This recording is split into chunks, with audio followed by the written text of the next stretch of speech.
J'espère que tu vas bien aujourd'hui. Comme tu l'as vu, on se retrouve pour mon point lecture de septembre. Et là, il va être, je pense, un peu plus consistant que les autres points lecture puisque en septembre, j'ai vraiment beaucoup lu. Je vais te présenter 2, 4, 6 romans et 2 BD. On va commencer sans plus tarder. Le premier livre que je vais te présenter, c'est L'Indomptée de Donna Cross, le roman de la papesse Jeanne aux éditions ici France Loisirs, mais sinon c'est Presse de la Cité. Ce roman en fait nous raconte une version de l'histoire de la papesse Jeanne. Donc la papesse Jeanne, on sait pas trop si c'est une légende ou si elle a vraiment existé, mais en tout cas la légende dit qu'il y aurait eu une femme qui est devenue pape au 9e siècle. Et donc ce roman nous donne une version de son histoire. Je l'ai trouvé vraiment pas mal du tout. Il y a quelques longueurs puisqu'il est quand même assez gros. Il y a vraiment des passages où les moments où elle étudie notamment, je dirais la première moitié est assez longue, assez descriptive de vraiment elle étudie, etc. C'est quand même assez bien fait, la plume est assez fluide, donc moi je me suis pas ennuyée lors de ces passages-là. Je l'ai lu quand même assez vite, mais je pense que c'est quelque chose à savoir que la première partie est assez longue, il se passe pas grand chose, mais j'ai bien aimé quand même cette histoire. C'est un roman historique donc évidemment. Donc voilà, je trouvais que quand même ce livre était assez intéressant côté féminisme aussi, puisque on a beaucoup de passages où Jeanne ne comprend pas pourquoi elle n'aurait pas le droit d'apprendre, d'étudier, d'enrichir ses connaissances, alors que les hommes ont le droit, les femmes n'ont pas le droit d'étudier. Et ça, il y a beaucoup de passages où elle s'interroge là-dessus. Il y a beaucoup de choses aussi où elle s'interroge, mais pourquoi une femme n'a pas le droit? Une femme est autant capable qu'un homme, etc. Donc ce côté-là, c'était vraiment très cool. Donc voilà, moi j'ai passé un bon moment de lecture avec ce roman historique-là. Après, je pense que si c'est pas trop ton truc déjà les romans historiques, tu vas pas passer un bon moment avec celui-ci. Mais moi j'ai franchement bien aimé. Ensuite j'ai lu une romance FF dans un univers fantastique. Il s'agit d'Apparence trompeuse de Emilia Sullivan. C'est une histoire où on suit deux jeunes filles, Laura et Kristen, qui apprennent à se découvrir. Et il se pourrait qu'une des deux et des origines un peu mystérieuses. J'ai vraiment beaucoup aimé ce roman-ci. La romance est vraiment très bien développée, très bienveillante, très positive, et ça, mais ça fait tellement de bien, puisque au final, il n'y a vraiment pas beaucoup de livres où la romance est vraiment décrite comme bienveillante, comme réconfortante, comme respectueuse, le consentement, tout ça. D'ailleurs, on en reparlera dans un autre livre, tout ça, des relations amoureuses. Et j'ai trouvé vraiment que ça faisait vraiment beaucoup de bien. Les deux personnages sont extrêmement touchantes. Vraiment, j'ai passé un excellent moment de lecture. Il n'est pas encore publié, mais il devrait l'être bientôt, je pense. Donc peut-être que vous pourrez l'avoir dans les mains bientôt. Mais en tout cas, je vous le recommande vraiment parce que c'est une petite pépite. Moi, c'est une version à retravailler encore que j'ai eue. Mais j'ai passé un excellent moment quand même. C'était vraiment super bien. J'ai adoré. Enfin, ouais, franchement, j'ai d'autres romans à relire de Emilia, donc j'ai très hâte de me plonger dedans. Je pense qu'en octobre ils vont y passer, mais en tout cas voilà, moi j'ai trop aimé vraiment, et ça fait du bien aussi d'avoir de la romance féminine un peu, parce que même si maintenant on voit vraiment de plus en plus de romances masculines un peu partout, ben, la romance féminine est encore un petit peu moins décrite, je trouve. Donc là, je trouve ça cool, c'est mis en avant, c'est super bien écrit, c'est vachement bien, c'est fluide, j'ai trop aimé. Donc, une très bonne lecture. Et merci encore pour me l'avoir envoyé, Lia. Ensuite, là, on change complètement de registre puisque je vais te présenter un essai qui s'appelle Rien sauvageons, la France de Gilbert Cochet et de Stéphane Durand aux éditions Essai Babel. Ce petit essai-là nous parle en fait de l'intérêt qu'il y aurait à réensauvager vraiment la France et Les auteurs commencent par nous présenter un descriptif de ce qui a été fait jusqu'à maintenant, de l'évolution de la flore et faune en France, des évolutions de l'industrialisation, de la modernité, du constat où on en est maintenant et qu'est-ce qu'on pourrait faire encore maintenant facilement pour améliorer les choses et qu'est-ce qu'on aurait à y gagner. Et c'était vraiment super bien et il y a de l'espoir puisqu'il y a vraiment des espèces qui sont revenues, qui sont en train de revenir. Il y a de plus en plus d'espaces protégés. Et en même temps, il y a tellement encore à faire. Et c'est ce que les auteurs nous disent. Il y a tellement à faire et ce seraient des choses tellement simples en plus à mettre en place ou à faire. Ça ne coûterait vraiment pas grand chose et on y gagnerait tellement. C'était vraiment hyper intéressant et à la fin, les auteurs disent qu'il faudrait les mettre dans les mains de plus de politiciens. Voilà, petit bréviaire à l'usage des décideurs. Et c'est vrai que clairement ça mériterait d'être lu par les décideurs, justement, par tous nos politiques qui clairement n'y connaissent rien du tout dans ce domaine-là, en fait. Et clairement, écoutez ceux qui savent, en fait. Et voilà, c'est tellement simple en plus. Il y a tellement des choses qui sont tellement simples à mettre en place qu'on se demande pourquoi ça n'a toujours pas été mis en place depuis le temps qu'on sait en plus que ça existe, puisque je crois que ce livre date de quelques années maintenant, 2018. Donc voilà, 2018, les auteurs précisent que c'est pas nouveau quand même, ce qu'ils disent. C'était vraiment une super lecture hyper intéressante. Et au final, on en sort en étant à moitié énervé et dégoûté envers les politiques actuelles. Et en même temps, on a un petit peu d'espoir de voir toutes ces espèces et ces environnements qui renaissent un petit peu. Vraiment, si tu t'intéresses au sujet de l'écologie, de la nature, de la vie sauvage, je te le conseille vraiment, au même titre que les livres de Peter Wolleben, parce que c'est vraiment très enrichissant. Ensuite, j'ai terminé une duologie avec Midnight Beauties, donc le tome 2 de Grimm Lovelies de Megan Shepherd, aux éditions ici intégrales France Loisirs. Je t'avais déjà présenté le tome 1 où il y avait des trucs qui m'avaient plu, l'univers, le personnage d'Anouk qui évolue beaucoup, et par contre des choses qui m'ont vraiment pas passionnée du tout, la romance. Et dans ce deuxième tome là, en fait la romance juste n'est quasiment pas présente, enfin, en tout cas la romance qui m'énerve. Il y a une autre romance qui est à moitié là, à moitié pas là, on sait pas trop, enfin qui est très ambiguë, avec un personnage qu'on découvre déjà dans le premier, et là qu'on approfondit un petit peu plus. Et j'ai trouvé ce tome meilleur que le tome 1, l'univers est toujours aussi sympa, les personnages sont toujours aussi sympas.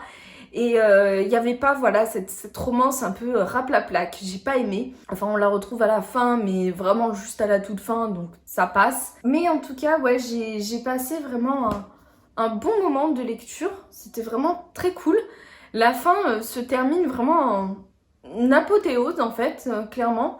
Faut un peu s'accrocher si tu cherches une saga de fantastique avec un système de magie original et particulier, je te le recommande vraiment, et un personnage principal qui évolue vraiment au cours des romans, qui se remet en question, qui réfléchit, qui apprend, voilà, je te le recommande, c'est un bon livre de fantasy. Ensuite, je te présente une lecture en VO, tu l'as vu dans mon précédent vlog, il s'agit de Fable de Adrienne Young aux éditions Wednesday Books. Je te l'ai déjà du coup présenté en long, en large, en carré dans mon vlog, donc je t'invite plutôt à aller le voir, mais en gros j'ai passé un très bon moment. Les personnages sont tous très mystérieux, il y a beaucoup de secrets, il y a tout un univers maritime de navires, de voyages en bateau qui est très présent et qui est très plaisant. L'univers est hyper immersif et on a envie clairement de savoir tous les secrets des personnages. La fin donne vraiment trop envie de lire la suite. Donc une très bonne lecture pour moi, il a été traduit en français aux éditions Rajo. Maintenant on va parler d'un gros morceau parce que j'ai pas mal de trucs à dire sur ce livre-là. Il s'agit d'un royaume de chair et de feu de Jennifer L. Armentrout aux éditions de Saxus. Alors, par où commencer? On va commencer par les choses positives. J'aime toujours autant l'univers qu'il a clairement s'enrichit. Il y a pas mal de passages qui peuvent être ennuyeux, mais pour moi ça passe parce que justement on en apprend plein de choses sur l'univers, où en fait Poppy pose des questions à d'autres personnages pour comprendre l'univers. Et donc il y a beaucoup de passages où Poppy pose plein de questions. Et donc on a beaucoup d'explications, il y a beaucoup d'informations à retenir. Donc j'espère que l'autrice fera des petits rappels au cours de la saga quand même pour pas trop perdre les lecteurs. Mais là, on apprend vraiment beaucoup de choses. C'est clairement un tome de transition, hein. Ça c'est clair et net. C'est vraiment le tome où on nous explique comment ça fonctionne, l'univers, le royaume, etc., etc. Et en gros, à part ça et la toute fin, il se passe pas grand-chose de vraiment important. Donc la taille est un peu grande comparée à ce qui s'y passe, en fait, en soi. Mais l'autrice a vraiment utilisé ce tome-là pour décrire son univers, hein, clairement. Donc ça c'est plutôt sympa, enfin moi j'ai bien aimé du coup de découvrir l'univers, comprendre comment ça fonctionne, même s'il y a encore quelques zones d'ombre. Et j'ai bien aimé toujours le personnage de Poppy. J'ai vraiment bien aimé aussi le compagnon de Castile qui s'appelle... Oh, je vais retourner son nom quelque part là. Kieran, qui s'appelle Kieran.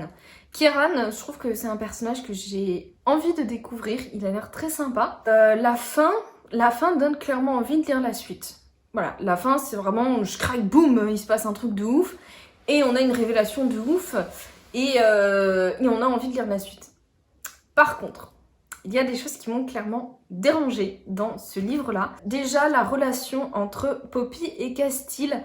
Alors, effectivement, dans le premier tome, Castile a une espèce d'ascendance sur Poppy, mais qui, je trouve, n'est pas trop dérangeante, puisque Poppy sort de sa cage, elle est un peu subjuguée par le monde extérieur, et il y a cet homme-là qui lui apprend 1 milliard de choses et qui a vécu 1 milliard de choses comparé à elle. Donc qu'il y a une sorte d'ascendant, ok, ça, en fait ça m'a pas dérangé dans le premier tome, c'était pas toxique, alors que là dans le deuxième tome, ça devient clairement toxique leur relation n'est pas saine. Castile ne fait que mentir et cacher des choses à Poppy, alors que clairement il pourrait lui dire, je veux dire, Poppy, elle a quand même démontré depuis le début qu'elle était loin d'être conne, loin d'être stupide et qu'elle pouvait comprendre des choses et garder des secrets. Et Castile ne lui fait en fait pas confiance, hein, tout simplement. Et Poppy lui pardonne tout en fait, même quand elle est énervée, au final elle finit toujours par lui céder. Et c'est pas sain. En fait, elle est complètement soumise à Castile. Castile a l'ascendant. Et même si à côté de ça, on voit qu'elle a un gros caractère, que pourtant elle s'imposait, elle sait se battre, elle dit ce qu'elle pense, etc. Mais elle finit toujours par s'écraser par rapport à lui. En fait, elle est complètement sous son emprise en quelque sorte. Et ça, c'est pas sain, c'est pas bien. Et il y aurait juste quelques petites modifications à faire pour que justement on n'ait pas cette impression-là qui n'ont pas été faites du coup. Et c'est très dommage, moi je trouve, pour le personnage de Poppy qui perd du coup de sa crédibilité. On a aussi des passages en fait, à chaque fois que du coup Poppy et Castile se retrouvent dans la même pièce, ils ne pensent qu'à se sauter dessus tout le temps, alors qu'il se passe quand même des choses graves. Il y a des gros enjeux quand même dans ce livre-là, enfin dans la saga, il y a des gros enjeux. Et tous les 4 lignes, on a « Oh, mais j'ai tellement envie de l'embrasser, et de faire ça, et de faire ci, oh là là, et il m'a frôlé, oh là là !»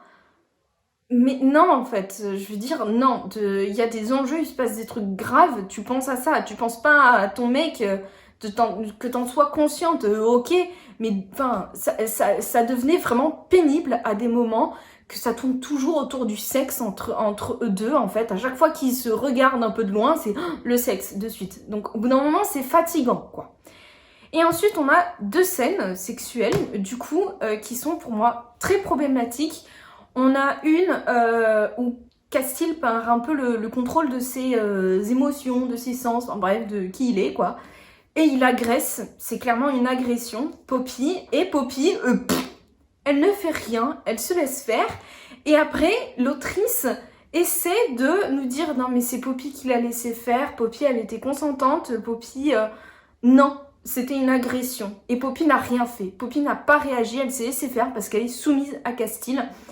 Et j'ai trouvé ça très problématique que l'autrice traite ça comme ça, alors que, enfin, ça n'aurait jamais dû arriver en fait. Clairement, en plus, Poppy, on sent qu'elle a le potentiel pour s'imposer par rapport à lui, mais l'autrice décide de la laisser soumise et de faire comme si c'était très romantique, alors que pas du tout. C'était une agression sexuelle.